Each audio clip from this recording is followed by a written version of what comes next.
Hello everyone, my name is John Deziel and this is a video presentation about the history of aqueducts and how their technology contributed to the advancement of civilization. An aqueduct is a means to transport water from one place to another, creating a controlled water supply to a place that would not have enough water to meet basic needs such as irrigation and drinking water. Aqueducts provide a way to supply a large civilization with adequate amounts of water. Many cities were built near rivers, but even that was not enough when a population grew too large. At this point, an alternative water supply was needed. The first evidence of aqueducts dates back over 4,000 years. These aqueducts were very simple, constructed of lengths of inverted clay tiles and pipes, which channeled water over a short distance and followed the contour of the land. Having the ability to direct fresh water from some distance away made it possible to use fertile soil that might have been otherwise unusable due to inadequate water supplies. The first aqueduct built for the purpose of transporting water over a long distance was found in what is now modern-day Iraq. The Juan Aqueduct was a highly advanced structure for its time, built to carry water above and across ravines. The entire system carried water over a distance of 95 kilometers. During the next 500 years, aqueducts continued to be built and improved upon.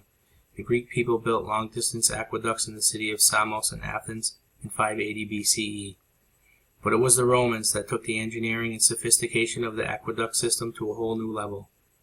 The Roman aqueducts were huge engineering projects that contained magnificent arch structures. In addition to supporting the city's basic water needs, the Roman aqueducts also supported large public baths and decorative fountains. They also provided a sewer system to carry waste away from the city. When most people think of ancient Roman aqueducts, they think of the grand arch structures. But the fact is that most of the water system was built underground. Although the first Roman aqueduct was built in 312 BCE, it wasn't until 144 BCE that the aqueducts featured the high arched stone walls. Many of the stone walls can still be seen today. Just as the Romans built aqueducts to support large cities, the Incan civilization was building aqueducts in South America. Most of these systems were used for the irrigation of agricultural terraces and for bringing fresh water from clear mountain streams to the Incan cities. The aqueducts were built close to the mountains so they could use gravity to help bring down the water where it was needed. One of the most famous Incan sites is Machu Picchu in Peru. The location was found to have functioning aqueducts, drains, and fountains that stand as evidence of the Incas' expertise in building and engineering. Moving to the 19th and 20th centuries, aqueducts are just as important today as they were 4,000 years ago.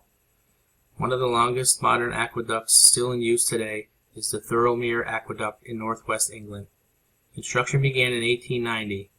The aqueduct was approximately 96 miles long, running from Thirlmere Lake through the English countryside to the city of Manchester. The lake was chosen because it sat 584 feet above sea level, and gravity could bring the water all the way down to the city. During the Industrial Revolution in the 1870s, Manchester's local water supply was running out quickly, and the aqueduct would become a lifesaver because the lack of clean drinking water was claiming lives in the industrial city. Early settlers of New York City relied on privately owned wells for public water needs.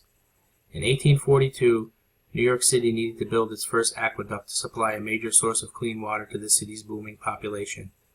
The Croton River in Westchester County would be the source for the Croton Aqueduct. The aqueduct began supplying water at the rate of 90 million gallons per day in 1842. Later, when Queens, Richmond, and parts of Westchester County officially became part of New York City, they needed to provide clean drinking water to 3.5 million people. The Catskills Aqueduct project began in 1907 and was completed in 1915. It would provide New York City with 40% of its water needs. As the population grew, construction began in 1937 on the Delaware Aqueduct and ended in 1953. Originally 85 miles long, after some additions it had a final length of 105 miles. At some points along the route, the aqueduct is 2,500 feet below the surface. As populations continue to grow, there will be an increased need for aqueducts. Clean water is essential for sustaining life, and there will be challenges in the future to provide enough fresh water to sustain the entire world's population. Water shortages are already common, and it's essential for technology of aqueducts to continue to improve. Water will need to be carried over great distances in larger quantities. There is no doubt that technology will be up for the challenge. Thank you.